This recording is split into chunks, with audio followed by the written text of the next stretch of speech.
Hello student, मेरा नाम अरुण कुमार है और आज आपको मैं पढ़ाने जा रहा हूँ रूल ऑफ इंटीग्रेशन, जो कि इंटीग्रेट करने के लिए काफी इंपॉर्टेंट है। मतलब कि आप रूल ऑफ इंटीग्रेशन के बिना किसी भी फंक्शन को इंटीग्रेट नहीं कर पाओगे। तो चलो हम लोग रूल ऑफ इंटीग्रेशन को सीखते हैं। तो पहला जो रूल है वो है आपका कांस्टेंट मल्टीप्लिकेशन रूल। कहने का मतलब ये कि अगर किसी भी फंक्शन को, जैसे कि फंक्शन ऑफ एक्स है और उसको एक्स के रिस्पेक्ट में इंटीग्रेट कर रहे हो, है ना, और उस फंक्शन के मल्टीप्लिकेशन में कोई कांस्टेंट के है, जैसा कि हम लिखे हैं के है, तो इसको इंटीग्रेट करोगे ना, तो आपका जो भी इंटीग्रेशन आएगा उसमें के का कोई रोल नहीं होगा। के मल्टीप्लिकेशन में है तो वो इंटीग्रेशन साइन से बाहर आ जाएगा, है ना। तो ये हो जाएगा। तो इस तरह से ये रूल जो है, मल्टीप्लिकेशन में अगर कोई कांस्टेंट हो तो वो क्या होता है, बाहर आ जाता है ना। तो ये रूल क्या कहलाता है, कांस्टेंट मल्टीप्लिकेशन रूल। ठीक है। तो अब हम इसको एक एग्जांपल लेके समझते हैं। जैसे कि आप ले लो 10x³ इसको x के रिस्पेक्ट में इंटीग्रेट कर रहे हो, तो क्या होगा, इसको 10 को बाहर कर दो और x³ का इंटीग्रेशन लिख दो, है ना। और इसको फिर फर्दर आगे एक्सटेंड करो तो x³ है तो उसका क्या हो जाएगा, 3 + 1 x⁴ है डिवाइडेड बाय 4, है ना। और एक कांस्टेंट कर देते हैं तो ये क्या हो गया, 5x⁴/2 और +c। तो ये हो गया पहला एग्जांपल। दूसरा एग्जांपल मैं ले रहा हूं -sin x। इसको इंटीग्रेट करना हो तो यहाँ पे कुछ नहीं है तो -sin x है ना, तो -1 को बाहर कर दो इंटीग्रेट, और इंटीग्रेशन ऑफ sin x और -1 और sin x का क्या होता है आपका इंटीग्रेशन हो, तो -cos x। sin x का क्या होता है, -cos x, है ना। और -1 पहले से बाहर में है और प्लस एक c कर दो, तो ये क्या हो गया, माइनस माइनस प्लस, और यहाँ पे क्या हो गया, cos x प्लस c। आशा कर रहे हैं कि ये आपको अच्छे से समझ में आया, है ना, कहीं कोई दिक्कत नहीं है। Constant multiplication rule. आप ये सोच रहे हो कि एक दो और एग्जांपल लेना चाहिए, तो मैं एक और एग्जांपल ले रहा हूँ। रुक जाइए, एक एग्जांपल लेते हैं तब हम आगे बढ़ेंगे। एक एग्जांपल तीसरा लेते हैं, वो है क्या ले ले, तो क्या ले ले आपका 7√x, है ना। तो ये क्या हो जाएगा, 7 को बाहर कर दो, √x का क्या होगा, तो x⁴ 1/2 हो गया, तो उसका इंटीग्रेशन 1/2 का मतलब प्लस 1/2 प्लस 1 तो 3/2 हो जाएगा, डिवाइडेड बाय भी 3/2 प्लस c। तो ये क्या हो गया, 2 × 7 अब by 3 × x⁴ 3/2 plus c, 14/3 x⁴ 3/2 plus c। तो इस तरह से ये हो गया आपका इंटीग्रेशन, जिसमें हम लोग यूज किए हैं कांस्टेंट मल्टीप्लिकेशन रूल। अगर कांस्टेंट मल्टीप्लिकेशन रूल का मतलब यही है कि किसी भी फंक्शन के मल्टीप्लिकेशन में अगर डायरेक्टली कांस्टेंट हमें दिख रहा है तो कैसे करना है, ये चीज है यहाँ पे, है ना। तो अब हम आगे बढ़ रहे हैं और इसी को आगे ले जा रहे हैं। आपका आगे क्या, तो आगे है sum and difference rule. Sum and difference rule ये क्या कहता है, तो इसको भी समझते हैं हम लोग। ये कहता है कि अगर कोई फंक्शन है, फंक्शन ऑफ एक्स, उसके सम या सब्सट्रैक्शन में दूसरा कोई फंक्शन है जी एक्स, है ना, इस पूरे को इंटीग्रेट करना हो एक्स के रिस्पेक्ट में, यानी कि ऐसे, है ना, तो इसको क्या करोगे, आप सेपरेटली इंटीग्रेट कर सकते हो। फंक्शन ऑफ एक्स dx, यहाँ पे प्लस था तो प्लस, अब माइनस है तो माइनस, और फिर g ऑफ एक्स।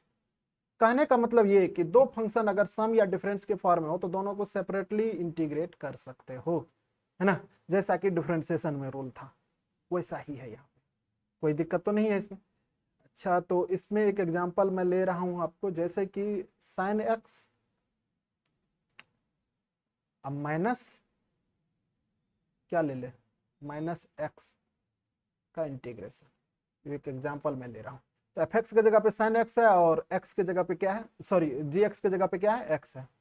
तो इसको क्या करोगे, sin x का इंटीग्रेशन, है ना, अब माइनस कर दोगे x का इंटीग्रेशन, है ना। तो जो भी आएगा sin x का क्या आता है, तो -cos x, है ना। यहाँ माइनस है तो माइनस रहने दो, x का क्या होगा, तो x² / 2 होगा, है ना, यही तो पढ़े हम लोग। प्लस एक लास्ट में सी लगा देंगे इंटीग्रेशन कांस्टेंट। तो इस तरह से ये सम या डिफरेंस का हो गया। और इस पे एक और एग्जांपल मैं लेना चाहूंगा। वो अगला जो एग्जांपल है आपका है, एक एग्जांपल मैं ले रहा हूं, क्या ले लूं, x cube minus 2x plus 2, है ना, और इंटीग्रेट कर रहे हैं एक्स के रिस्पेक्ट में इसको। तो ये क्या हो जाएगा आपका, हो बताइए।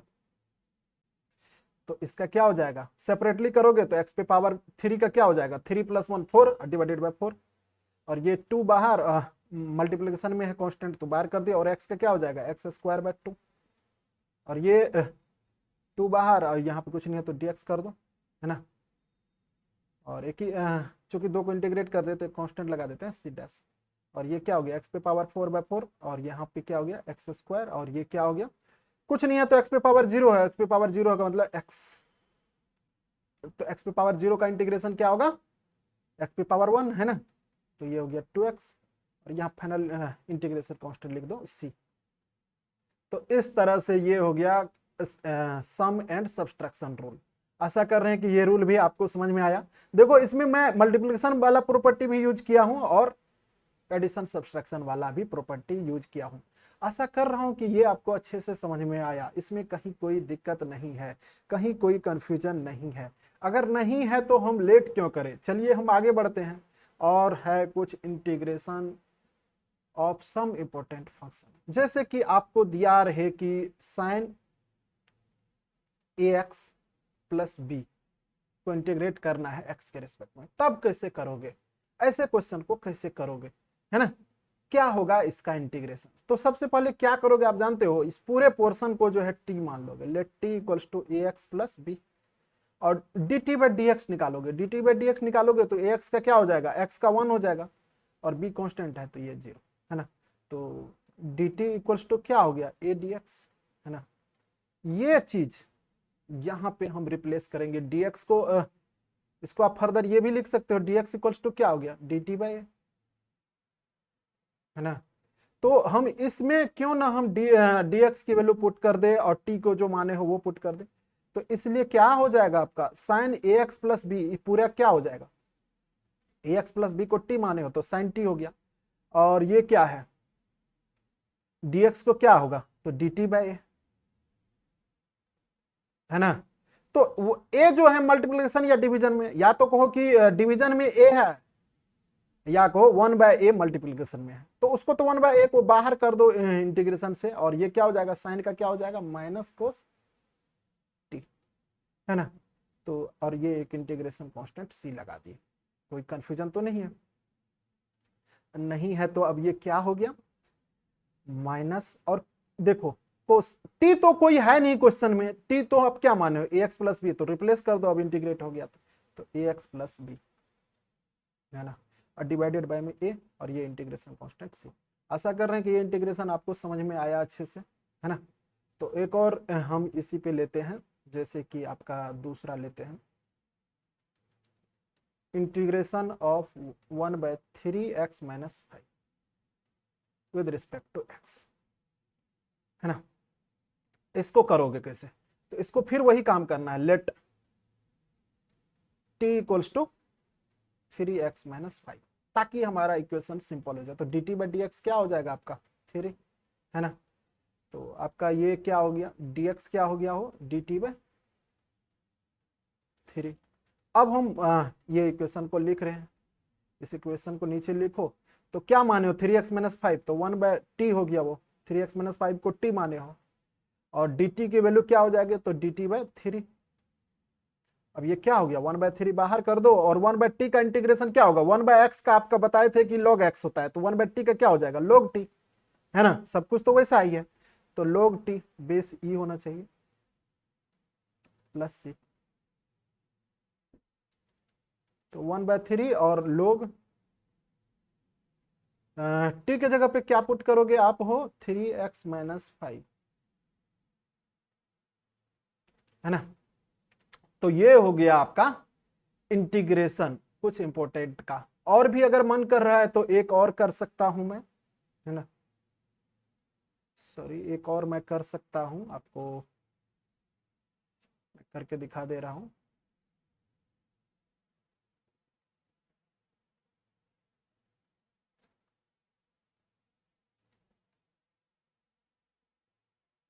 और अगला क्या है, जैसे कि ई टू द पावर,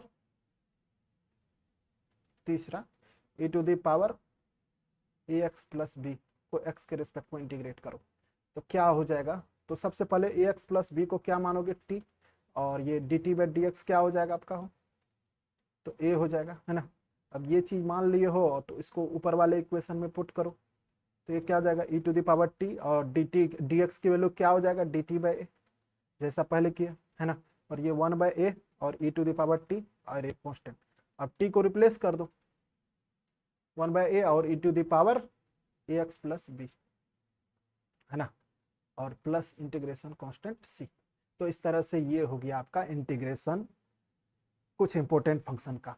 और इसी तरह से हम जो है अब आगे बढ़ रहे हैं, और अगला क्या है, डिफिनिट इंटीग्रेशन। ये इंटीग्रेशन का लास्ट टॉपिक है, और इसको मैं सिंपल फॉर्म में बताऊंगा। देखो, इससे पहले जो भी इंटीग्रेशन बताए थे वो एक इनडिफिनिट इंटीग्रेशन था, कहां से कहां तक करना है इंटीग्रेशन ये डिफाइंड नहीं था, इसीलिए उसको इनडिफिनिट कहते थे। अब जो है इंटीग्रेट करोगे तो इसमें प्रॉपर लिमिट लोगे, है ना। यहां सपोज करे ए है, ये सपोज करे कि बी है, तो मतलब ए से बी तक इंटीग्रेट कर रहा है ना, सर से लेकर पांव तक, इसको कहते हैं लोअर लिमिट। इसको क्या कहते हैं, लोअर लिमिट, है ना। इसको मैं बाकायदा करके दिखाऊंगा। और इसको क्या कहते हैं, अपर लिमिट, है ना। और किसको आप इंटीग्रेट करना है, तो एफ एक्स को, फंक्शन ऑफ एक्स को एक्स के रिस्पेक्ट में। तो आपका जो भी है, जैसे कि सपोज करे कि ये कुछ आया है, कैपिटल फंक्शन ऑफ एक्स आया, इंटीग्रेशन के बाद क्या आया है, capital function of x, capital F x आया है, ए से लेकर बी तक। तो अब जो है लिमिट पुट करोगे आप, तो क्या होगा जानते हो, फंक्शन ऑफ बी, अब माइनस कर दोगे, लिमिट पुट करोगे तो फंक्शन ऑफ ए। तो इस तरह से ये आ गया। अब आप कहोगे करके दिखाइए हमें, तो एक एग्जांपल लेते हैं, जैसे कि आपका जो है एक्स ले लो, और इसको एक्स के रिस्पेक्ट में इंटीग्रेट कर रहे हैं 1 से लेकर 2 तक, है ना। तो ये क्या होगा, तो ये हो जाएगा एक्स का इंटीग्रेशन एक्स स्क्वायर बाय 2, और लिमिट कहां से कहां तक, 1 से लेकर 2 तक, है ना। और आपका ये क्या हो गया, 1/2 बाहर कर दो, और एक्स की वैल्यू एक बार 2 पुट करो, एक बार 1 पुट करो, तो यहाँ पे क्या हो जाएगा, एक्स स्क्वायर है तो 2 स्क्वायर, फिर माइनस में एक्स स्क्वायर तो एफ ए है, तो यहाँ पे क्या हो जाएगा, 1 का स्क्वायर, तो ये 1 का स्क्वायर, है ना। तो 2 माइनस 1 गया तो क्या हो गया, सॉरी 2 2 4, 4 में से 1 गया 3, तो ये क्या हो गया, फाइनल आंसर 3/2। तो ये हो गया आप डेफिनेट इंटीग्रेशन की आपको कैसे करना है। उम्मीद कर रहा हूं कि ये भी आपको अच्छे से समझ में आया। डेफिनेट इंटीग्रेशन में कुछ नहीं होता है, बस उसमें प्रॉपर लिमिट पुट करना होता है, और प्रॉपर लिमिट पुट कर दिए तो कहीं कोई दिक्कत नहीं होगा, कहीं कोई कंफ्यूजन नहीं होगा, है ना। बस वही एक फंडा है, जिसको आप सीख लिए तो आपको फिर जो है दिक्कत नहीं होगा। एक दो और एग्जाम्पल मैं ले रहा हूं, और अगला एग्जाम्पल मैं ले रहा हूं, और वो एग्जाम्पल है आपका, क्या ले लो,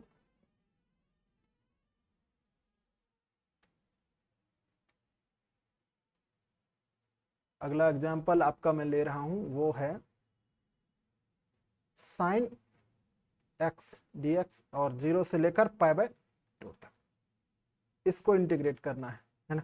तो साइन एक्स का क्या होता है, माइनस कोस एक्स, 0 से लेकर कहां तक, π/2 तक। तो माइनस को बाहर कर दो, है ना, माइनस बाहर कर दो, और ये कोस π/2 लिमिट पुट करो एक बार, और लोअर लिमिट कोस 0। तो देखो माइनस और कोस π/2 मतलब कोस 90 डिग्री, ये 0 होता है, और कोस 0 कितना होता है, 1, तो ये क्या हो गया, माइनस माइनस 1। तो इस तरह से ये हो गया। आशा कर रहा हूं कि आपको ये अच्छे से समझ में आया, कहीं कोई दिक्कत नहीं, कहीं कोई कंफ्यूजन नहीं। तो आप हमारे चैनल को प्लीज लाइक कर दीजिएगा, सब्सक्राइब कर दीजिएगा। Thank you.